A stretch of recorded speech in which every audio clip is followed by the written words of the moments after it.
아가페 찬양대의 귀한 찬양 감사합니다. 우리 좌우에 있는 성도들하고 이렇게 한번 인사를 나눠보겠습니다. 아기 예수께서 오셨습니다. 우리 다시 한번 인사해 보겠습니다. 평화의 왕이 오셨습니다.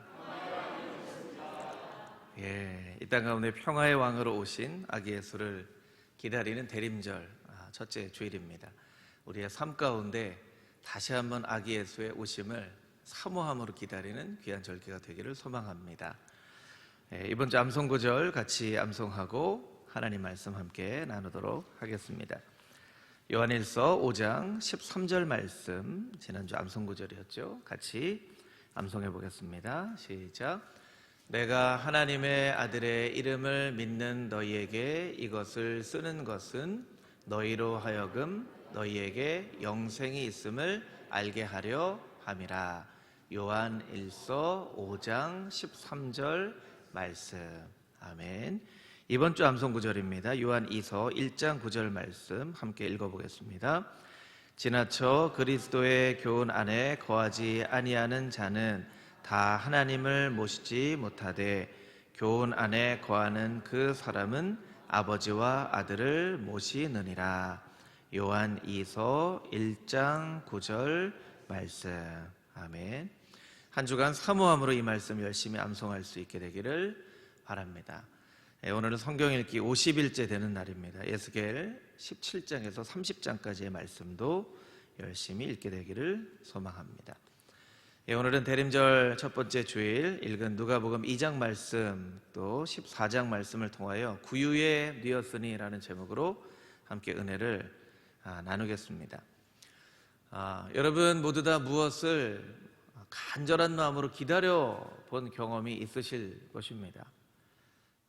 핸드폰도 없던 시절에 사랑하는 사람을 만나기 위해서 버스 정류장에서 한없이 기다렸던 그런 기다림, 혹은 아이를 갖고 싶은데 아이가 생기지 않아서 오랫동안 아이를 달라고 하나님 앞에 기도하며 기도하는 기다리는 그런 기다림, 또 취업을 위해서 오랫동안 준비하며 좋은 직장 하나님께서 허락하여 주시옵소서 라고 기도하며 기다리는 취준생들의 또 기다림이 있죠.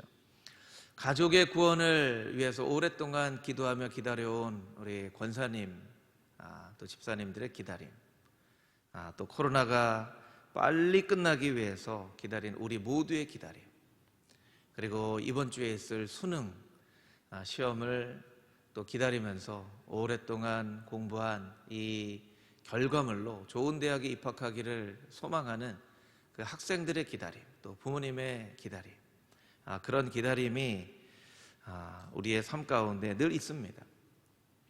기다림은 언제나 우리에게 참 쉽지 않은 숙제와 같습니다.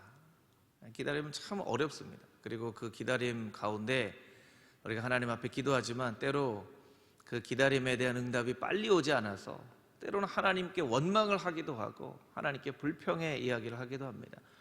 하나님 분명히 주신다고 말씀하셨는데 왜 이렇게 오랫동안 기다리게 하십니까? 왜 이렇게 오랫동안 기다리게 하십니까?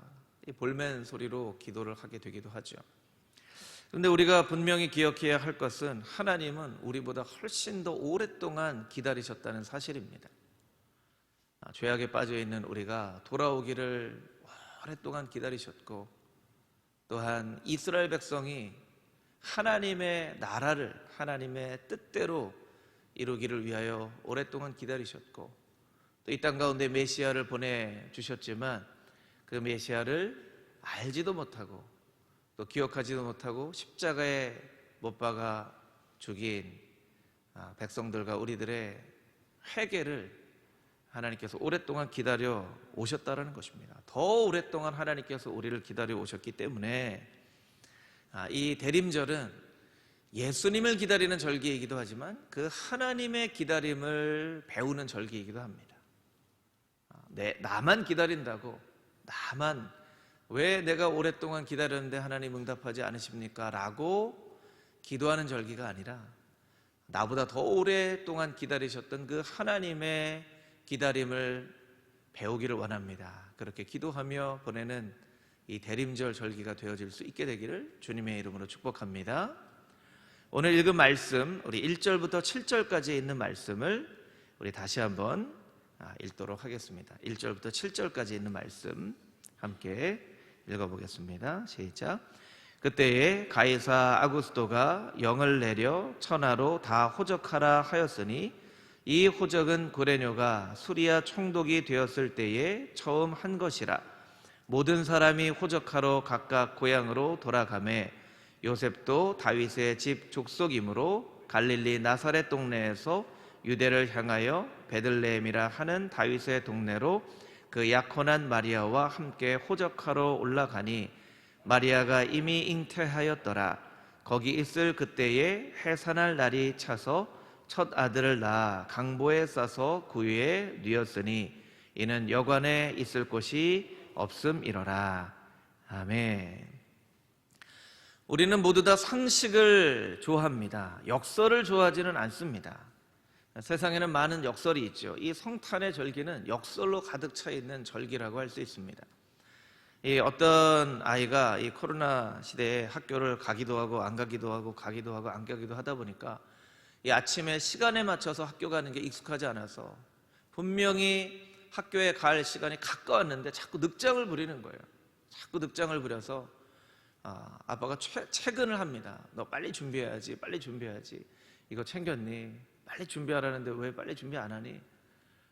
그러니까 이 아이가 어디서 배웠는지 아빠에게 이런 얘기를 합니다. 아빠, 바쁠수록 돌아가라고 하는 옛말도 모르세요? 바쁠수록 돌아가라고 했어요. 아빠가 생각하지도 못했던 얘기를 듣고 멍하니 있다가 갑자기 아들에게 꿀밤을 때립니다. 왜 때리세요? 옛말에 미운 자식 떡 하나 더 준다고 했어. 너를 너무나 사랑하니까 너한테는 꿀밤을 주는 거야. 너무 사랑하니까 몇 대 더 맞자. 이렇게 얘기를 했다는 거예요. 네. 참 역설적인 이야기죠. 네. 역설은 말 그대로 우리의 생각을 바꾸는, 뒤집어 엎는 것이죠. 성탄의 역설 어떤 것이 있습니까? 결혼하지도 않은 마리아가 임신을 했다는 것은 당장에 돌에 맞아 죽을 수도 있는 아주 저주의 사건이죠.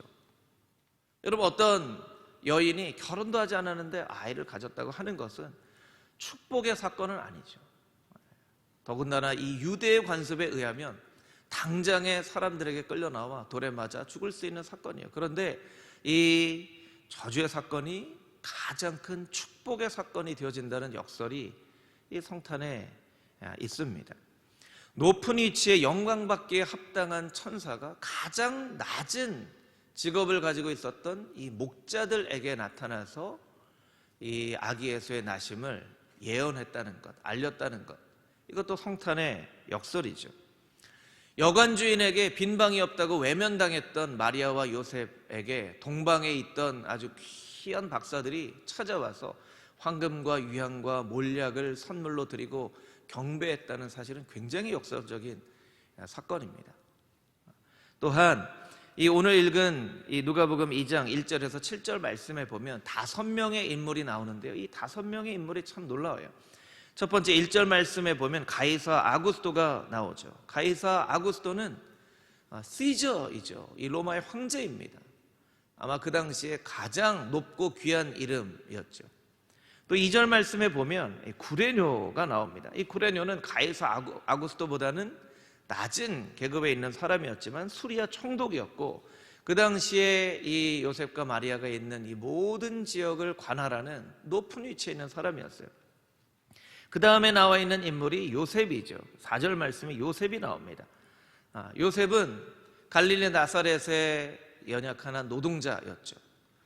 그런데 5절에 나오는 마리아는 이 요셉보다는 더 낮은 계층에 있는, 그 당시에는 이 여자가 남자보다 더 천대를 받았기 때문에 그 다음에 마리아가 나옵니다. 그리고 마지막으로 7절 말씀에 아기 예수가 나옵니다. 아기 예수가 나옵니다. 가이사 아구스도, 구레뇨, 요셉, 마리아, 또 아기 예수. 어떻게 보면 이 본문의 말씀은 이 세상의 가장 높은 곳에 있는 지위를 가진 이 사람으로부터 가장 낮은 곳에 있는 한 연약한 아기까지 그것을 순차적으로 보여주는 그런 말씀과 같습니다. 그런데 그 가운데 가장 연약한 그 아기 예수님이 가장 높고 가장 귀하신 이름이라는 역설적인 사건을 우리에게 이야기를 해주고 있다는 것입니다. 그리고 이 세상을 구원하기 위해서 오신 그 아기 예수님을 위해서 이 세상은 그 아기 예수를 누일 그 자리조차도 준비하지 않아서 말 구유에, 짐승들을 먹이는 그 구유에 그 아기 예수를 뉘었다는, 가장 환영받아야 할 예수님이 가장 환영받지 못한 그런 성탄의 사건을 본문의 말씀은 우리에게 이야기를 하고 있습니다. 왜 예수님은 이와 같이 역설적인 상황 속에서 이 땅 가운데 오신 것일까요?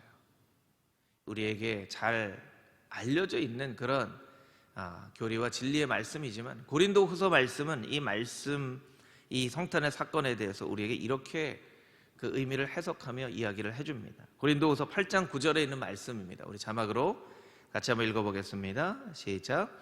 우리 주 예수 그리스도의 은혜를 너희가 알거니와 부요하신 이로써 너희를 위하여 가난하게 되심은 그의 가난함으로 말미암아 너희를 부요하게 하려 하심이라. 아멘. 우리 주 예수 그리스도의 은혜를 너희가 모두 알거니와, 그는 가장 부요하신 분이시되 너희를 위하여 가난하게 된 것을, 이 사도 바울은 특별히 가난하게 됐다라는 표현을 써요. 가난하게 되었다. 가장 낮고 천한 자리에 오시게 되었다라는 것이죠. 가장 가난하게 된 것은 그의 가난함으로, 그의 낮아지심으로, 그의 비우심으로 우리를 부요하게 하시려, 우리를 높여주시고 우리를 채워주시는 그 하나님의 놀라운 계획하심이 있으셨기 때문에 예수님께서 친히 낮고 천한 모습으로 이 땅 가운데 오실 수밖에 없었다라고 사도 바울의 입을 통하여 하나님은 우리에게 말씀하고 계신 것입니다. 하나님의 낮아지심은 우리를 높아지게 하시기 위함이라고 성경은 말씀하고 계십니다. 하나님께서 그 독생자들 예수 그리스도 이 땅 가운데 보내주셔서 친히 낮은 곳에 임하셨기 때문에 그 예수님의 낮아지신 만큼 우리를 높여주신다고 하나님께서 우리에게 말씀하고 계신 것입니다. 이 동양의 지혜 문헌 중에 하나이죠. 노자에 보면 이런 글이 나옵니다. 항아리를 쓸모있게 하는 것은 도공이 빚은 흙이 아니라 항아리 안에 있는 빈 공간이다.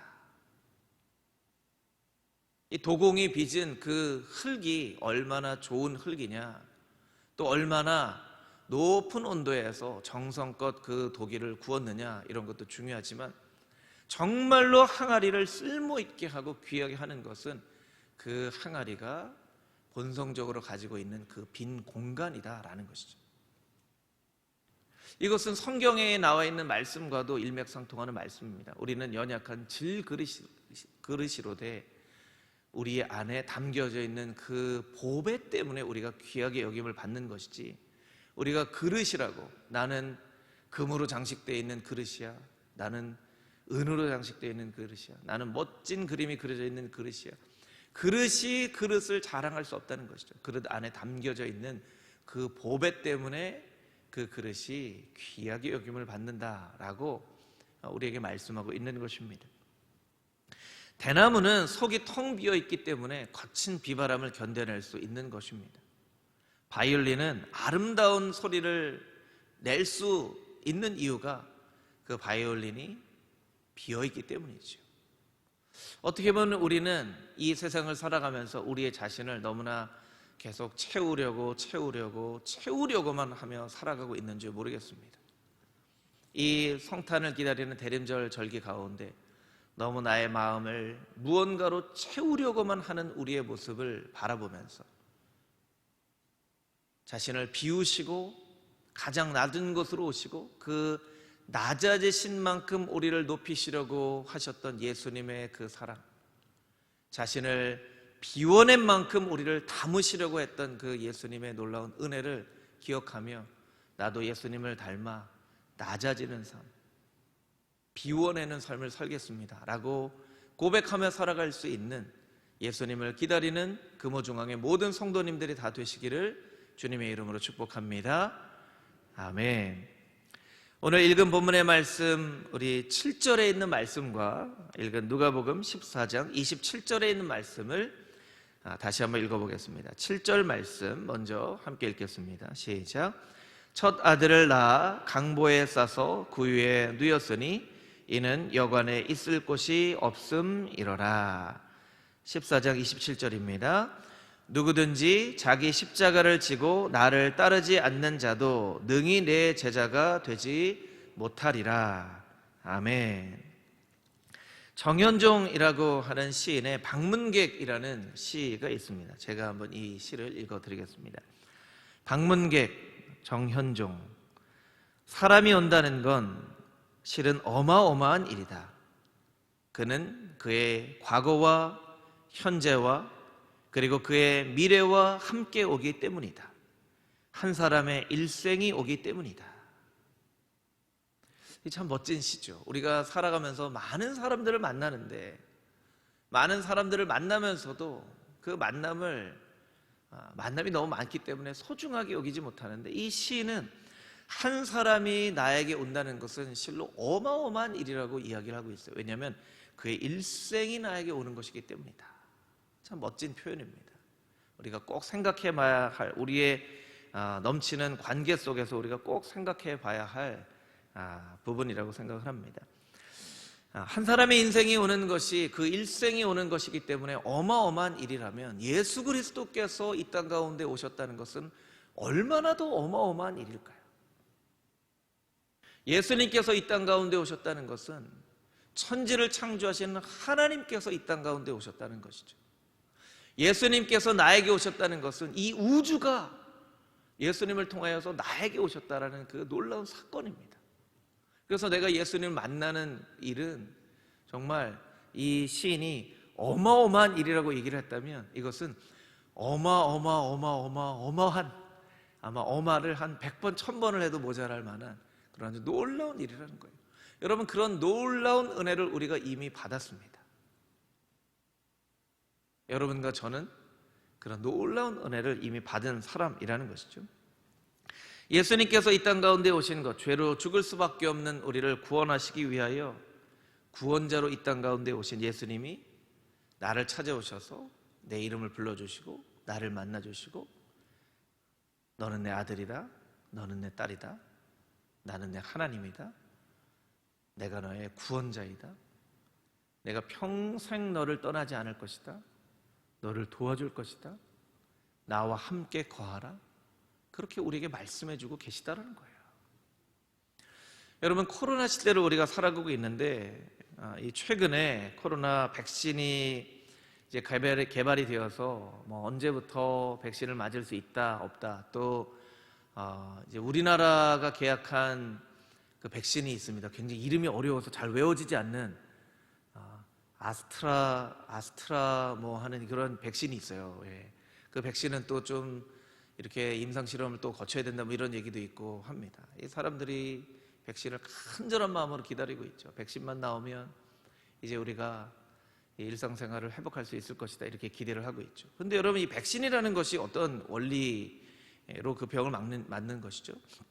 이 백신은 그 바이러스의 아주 약한 바이러스를 우리의 몸에 주입을 해서 우리의 몸에 있는 면역력으로 그 바이러스와 맞서 싸울 수 있는 항체를 길러서 그 바이러스가 우리에게 올 때 그 생겨진 항체로 바이러스와 맞서 싸우게 하는 그 원리를 가지고 있습니다.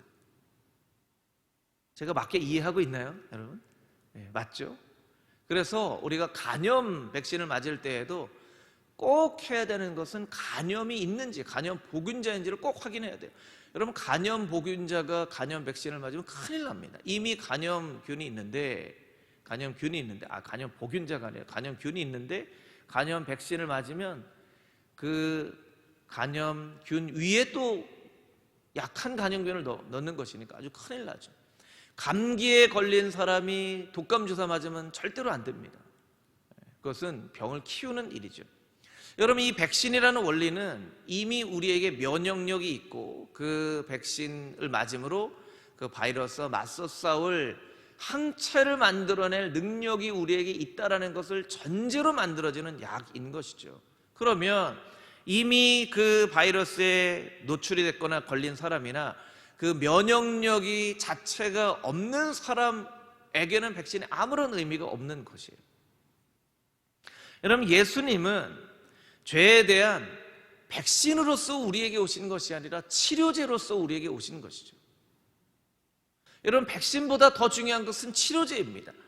항체가 있는 사람이나 없는 사람이나 면역력이 약한 사람이나 강한 사람이나 상관없이 그 바이러스를 정확하게 찾아가서 그 바이러스를 죽일 수 있는 치료제가 더 필요한 것이죠. 그 치료제를 만들 기술이 아직 생기지 않았기 때문에 이미 있는 백신을 가지고 우리에 있는 면역력을 키우는 항체를 만드는 거예요.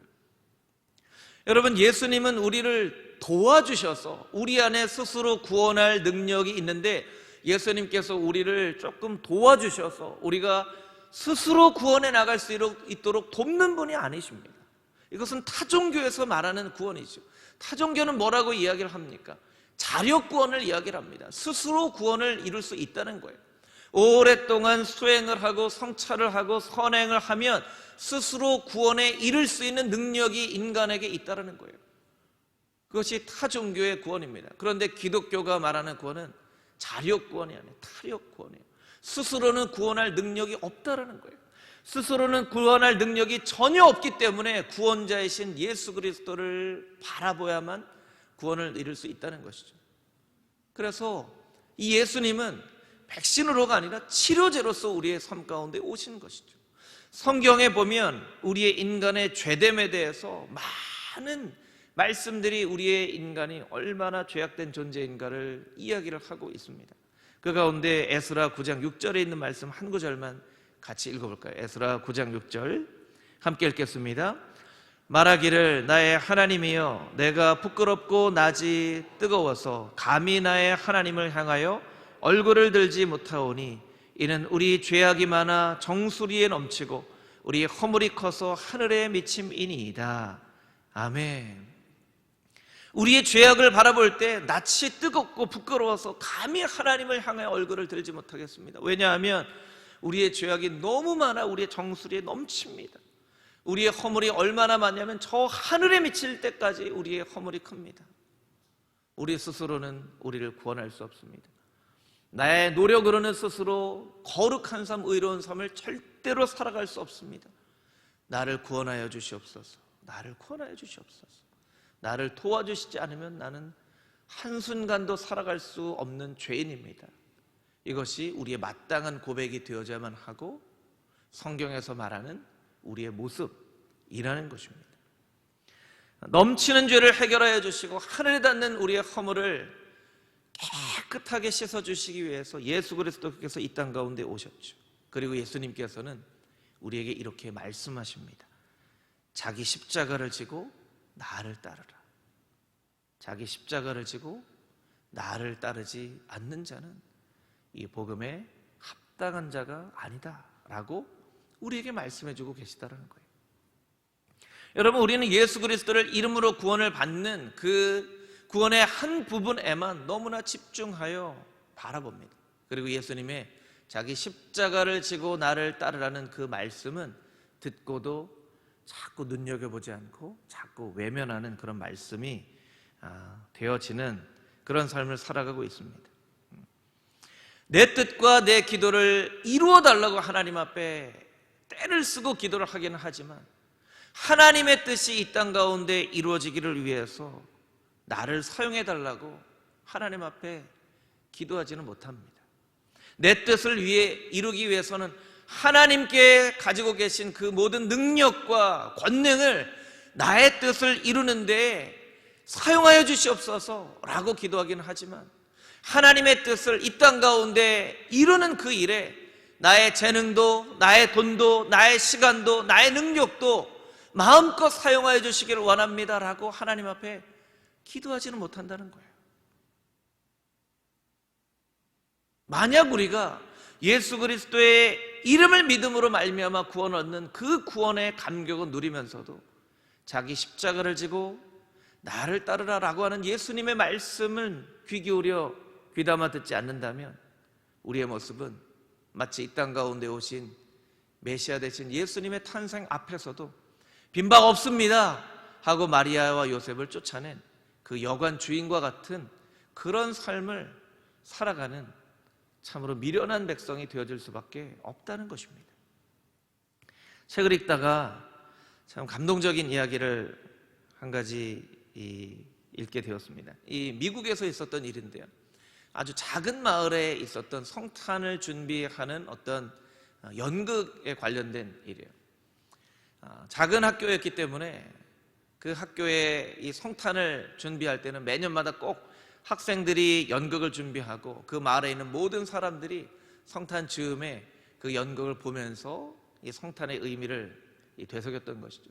선생님들에게 큰 참 숙제가 하나 있었습니다. 윌리라고 하는 학생이었는데 이 학생이 조금 지능이 떨어지고 조금 학생들하고 어울려 지내지 못하는, 오늘날 우리가 표현하는 표현으로는 조금 약간의 장애를 가지고 있는 학생이었어요. 그런데 그 학생을 이 연극에 뺄 수도 없고 연극에 넣을 수도 없고, 그래서 선생님들이 참 고민을 하다가 가장 간단한 역할, 대사를 그냥 한마디만 할 수 있는 역할, 그 역할은 여관 주인이었어요. 여관 주인. 그리고 그 학생은 이렇게 사람들 앞에서 잘 웃는 성격이 아니기 때문에 여관 주인의 캐릭터로 딱 맞는다고 생각을 했던 것이죠. 그래서 그 윌리라는 학생에게 계속 선생님이 얘기를 합니다. 요셉과 마리아가 똑똑똑 하고 문을 두드리면 그때 잠깐 나와서 빈방이 있습니까? 하면 없어요. 우리식으로는 없어요지만 미국식으로 하면 no 이거죠. no 한마디 하고 들어가면 돼. 윌리야 걱정하지 마. 잠깐 나와서 no 하고 바로 들어가면 돼. 걱정하지 마. 그렇게 계속 이야기를 했다는 거예요. 그리고 이제 연극을 하는 당일이 되었습니다. 연극을 하는 당일이 되어서 이제 막 연극이, 아이들이 열심히 준비를 해서 연극이 잘 진행되어져 가고 있어요. 이제 마리아가 이제 요셉을 태우고 이제 이 베들레헴으로 갑니다. 베들레헴으로 가서 빈방이 있어야 되는데 요셉이 대사를 합니다. 마리아, 내가 빈방을 한번 찾아볼게요. 요셉 꼭 찾았으면 좋겠어요. 막 하는데 이제 막 두들기는 거죠. 막 두들기는데 이제 윌리가 나올 차례가 됐어요. 여보세요. 거기 안에 주인 없으세요? 윌리가 이렇게 나옵니다. 이제 노 하기에 딱 알맞는 그런 딱딱하고 굳은 표정을 가지고 나옵니다. 자, 빈방이 있습니까? 이 윌리가 대사를 해야 되는 거예요. No 하고 대답을 하면 되는 거예요. 없어요 하고 대답을 하면 되는 거예요. 이 윌리가 대답을 안 하는 거예요. 그래서 막 선생님들이 뒤에서 윌리 No 해야지, No 해야지. 근데 윌리가 아무 대답도 안 하고 가만히 있는 거예요. 그래서 이 당황한 이 요셉이 한 번 더 물어봅니다. 주인, 빈방을 찾고 있습니다. 빈방이 있나요? 그래도 대답을 안 하는 거예요. 이제 막 회중에서 술렁술렁하기 시작했습니다. 이거 어떻게 하지? 윌리가 대답을 해야 될 텐데 술렁술렁 합니다. 선생님들은 뒤에서 막 처음에는 한 명이 윌리 부르다가 여러 명이 윌리 이렇게 막 윌리 너라고 대답해야지 막 이렇게 얘기를 한 거죠. 근데 윌리가 가만히 있더니 한마디를 하고 쏙 돌아가 버립니다. 내 방 쓰세요 이러고 딱 들어가는 거예요. 내 방 쓰세요. 그 윌리는 이 연극을 너무나 심각하게 생각을 했던 거예요. 아니, 예수님이 오시는데, 예수님이 태어날 때가 됐는데, 마리아가 이렇게 배가 불렀는데, 아니 이 시간에 없다 그러면 어디로 가나? 그걸 이 아이는 나름대로 열심히 고민한 거예요. 노라고 해야 되는데 차마 노라고 하지 못하는 거죠. 내 방 쓰세요 이러고 딱 들어갔다는 거예요. 내 방 쓰세요. 그 연극이 어떻게 끝났는지 그 이야기가 기록되어져 있지는 않지만 이 회중들의 마음 가운데, 연극을 준비하는 선생님들의 마음 가운데, 학생들의 마음 가운데 그 윌리의 엉뚱한 대사는 잔잔한 여운을 남겼으리라고 생각을 합니다. 내 방 쓰세요. 잠잘 데 없으면 내 방 쓰세요. 하루만이라도 내 방 쓰세요. 그렇게 이야기를 했던 것이죠. 아이들과 함께 기도를 하는데 한 아이가 이렇게 기도를 합니다. 하나님, 여태까지 우리 부탁만 했는데 나한테 한 가지만 부탁하세요. 제가 하나님 손 한 가지만 들어드릴게요. 나중에 더 크면 두 가지 들어드릴게요. 이렇게 아이가 기도를 했다고 합니다. 어떻게 보면 우리는 늘 하나님 앞에 소원만 구하고, 하나님의 소원 무엇이에요? 저한테 한 가지만 얘기해 주세요. 제가 하나님 소원 한 가지 들어드릴게요. 그렇게는 기도하지 못한다는 것이죠. 여기 멋진 트리가 장식되어 있죠. 그 밑에 선물이 놓여져 있는데, 여러분, 이 선물은 누구를 위한 선물이죠? 이 선물 누구를 위한 선물이죠? 이거 이제 장식으로 한 선물이지만, 여러분 너무 심각하게 생각하지 마시고, 장식을 하기 위한 선물이지만 이게 누구를 위한 선물이죠? 우리를 위한 선물이죠. 그래서 정작 예수님께 드릴 선물은 없어요. 동방 박사가 황금과 유향과 몰약을 가지고 예수님께 선물을 드리며 이 땅 가운데 오신 아기 예수를 맞이했는데, 오늘날 우리는 이 성탄을 맞아서 내가 선물을 받아야 된다고는 생각을 하지만, 예수님을 위한 선물은 정작 준비하지 않고 성탄을 맞이하게 된다는 거예요. 이번 성탄을 준비하며 예수님을 위한 선물 하나 준비하자 하는 마음이 우리의 마음 가운데 있었으면 좋겠고요. 하나님, 한 가지만 얘기해 주세요. 한 가지만, 소원 한 가지만. 여태까지 제가 소원 많이 얘기했는데 하나님 한 가지만 얘기해 주세요. 나중에 더 크면 두 가지 들어드릴게요 하는 아이의 그 정말 기도처럼, 하나님 앞에, 하나님 소원 한 가지 저한테 말씀해 주시면 제가 그 소원 들어드릴게요 하고 기도할 수 있는 그런 성탄을 기다리는 금우중앙의 모든 성도님들이 다 되시기를 주님의 이름으로 축복합니다. 함께 기도하겠습니다.